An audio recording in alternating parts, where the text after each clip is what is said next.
Welcome to EnglishClass101.com's English in 3 minutes, the fastest, easiest, and most fun way to learn English. Hey everyone, I'm Alicia. This series will teach you some easy ways to ask and answer common questions in English. It's really useful and it only takes 3 minutes. In this lesson, you're going to learn some new ways to ask someone, "What's your name?" including one that you can use when you have forgotten someone's name. Now, "What is your name?" was probably one of the first questions you learned when you started studying English. I have to tell you, though, that most native speakers of English would never say this. In English, just like in other languages, it is often more polite to be a little indirect. Of course, the easiest way to avoid asking the question directly is to not ask at all. Just introduce yourself, and most people will respond by doing the same. When introducing yourself, simple is nearly always best. Just say, "Hi, I'm Alicia." To show that you want to know the other person's name, just add "and you" at the end. "Hi, I'm Alicia. And you?" "Hi, I'm Alicia. And you?" Just like before, take out my name, Alicia, and put your name in its place. After you say this, the other person will tell you his or her name. Okay, now let's talk about an embarrassing situation that happens to everybody. You have already met this person once before, but you have forgotten their name. The most polite thing to do in this situation is to apologize and ask again. There's a simple way to do this that's also polite. "I'm sorry, what was your name again?" "I'm sorry, what was your name again?" This sentence is very similar to "What's your name?"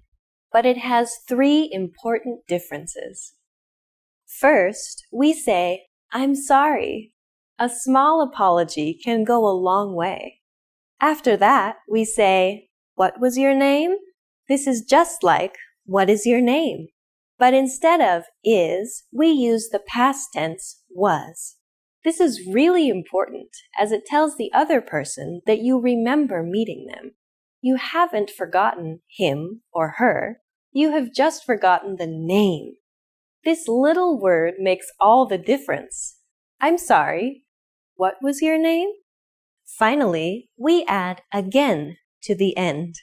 This is another hint that tells the other person that you remember learning his or her name before, but you just can't recall it right now. "I'm sorry, what was your name again?" This phrase is appropriate for both formal and informal situations. Now it's time for Alicia's advice. In the United States, it's normal to address people by name in conversation more than once. In both formal and informal situations, it's a way to show respect or interest in the other person and can help you make friends.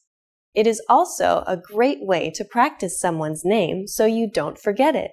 If you are talking to someone named Anne, for example, instead of just, "What do you do for fun?" you could say, "Anne, what do you do for fun?" You can also put the name at the end of the sentence. "What do you do for fun, Anne?" You don't want to say the person's name too often or it will sound a little strange. But if you practice someone's name like this, you won't forget it.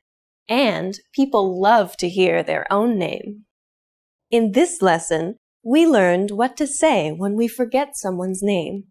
In the next lesson, you'll learn what to say when you want to get in touch with someone, whether by telephone, email, or even newer ways to communicate. What's your favorite? Let us know in the comments and join us next time for the 6th English in 3 minutes lesson. See you next time.